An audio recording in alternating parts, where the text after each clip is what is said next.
Good morning, I'm Elise Modica, and here's the latest update from Spectrum Autism Research. Sponsors of clinical trials may report data late or never, by Emily Anthus.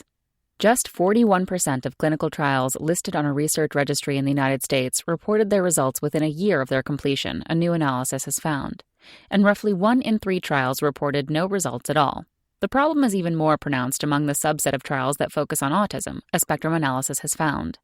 Only 20% of those trials reported their results on time. Delayed or absent reporting of clinical trial results can deprive both scientists and laypeople of critical information about the effectiveness and side effects of treatments. The Food and Drug Administration, or FDA, Amendments Act of 2007 requires researchers to register trials of treatments on clinicaltrials.gov and to post their results within a year of completion, regardless of what they find or whether they also plan to publish them in a peer-reviewed journal. In January 2017, the government added a final rule that said trial sponsors who did not comply with the requirements could be fined $10,000 a day. That figure, which is pegged to inflation, has since risen. Despite these steps, the majority of trial sponsors have not disclosed their data. The main takeaway is that people are not complying, says Nicholas DeVito, a doctoral student in Ben Goldacre's lab at the University of Oxford in the United Kingdom, who worked on the analysis. It's a major problem. Goldacre did not respond to multiple interview requests. Missing data. DeVito and his colleagues identified 4,209 registered trials that were due to report their results between mid-January 2018 and mid-September 2019.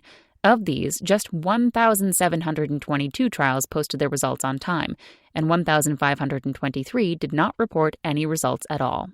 Industry-sponsored trials are the most likely to meet the requirements, the team found. 50% compared with 34% of non-industry trials, and 31% of trials sponsored by the U.S. government.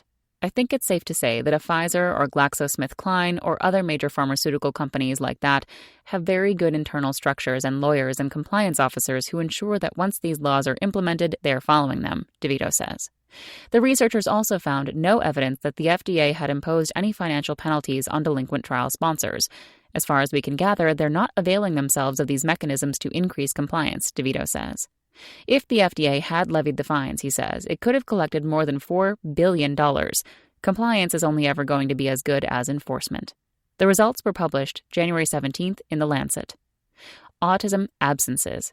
In an effort to increase transparency, DeVito and his colleagues built Trials Tracker, a public database that keeps tabs on the data reporting compliance of registered trials.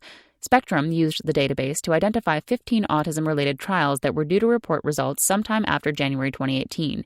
Of the 15, only 3 reported results on time. 6 did so between 1 and 304 days late, and the remaining 6 had yet to report any results at all as of January 23rd. 3 of those are more than a year overdue. The longest delay belongs to Erchonia Corporation, a Florida-based company that develops medical devices designed to treat a variety of conditions with low-powered lasers. Erchonia was due to report the findings from its trial, a study of whether low-level laser light therapy can ease irritability in children with autism, on October 28, 2018. Stephen Shanks, president of Erchonia, says he was unaware the results were overdue. I appreciate you bringing it to my attention, he told Spectrum, adding that the results will be posted relatively soon. Erchonia posted its results on January 26th, after speaking with Spectrum.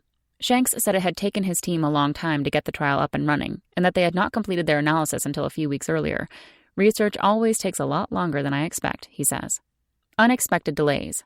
Massachusetts General Hospital in Boston has 2 delinquent autism trials in the database, a trial of whether oxytocin can improve social engagement in young adults with autism, which was due to report its results in November 2018, and one testing whether memantine, a drug typically used to treat dementia, can improve social functioning in autistic children. Results from the latter appeared 86 days late.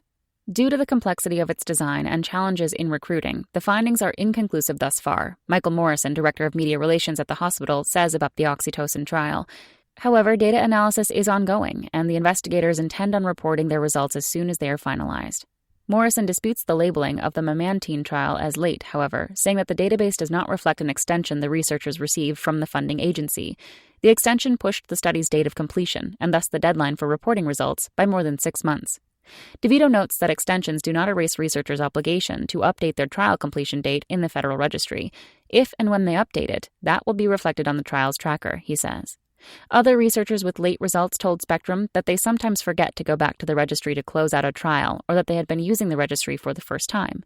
There was a bit of a learning curve for me, says Jill Holloway, a research scientist at Ohio State University in Columbus, who was 45 days late in posting results from her trial on the effect of essential oils on autistic children's quality of life. That's all for today. Check back next Monday for more content from Spectrum Autism Research, or go to spectrumnews.org.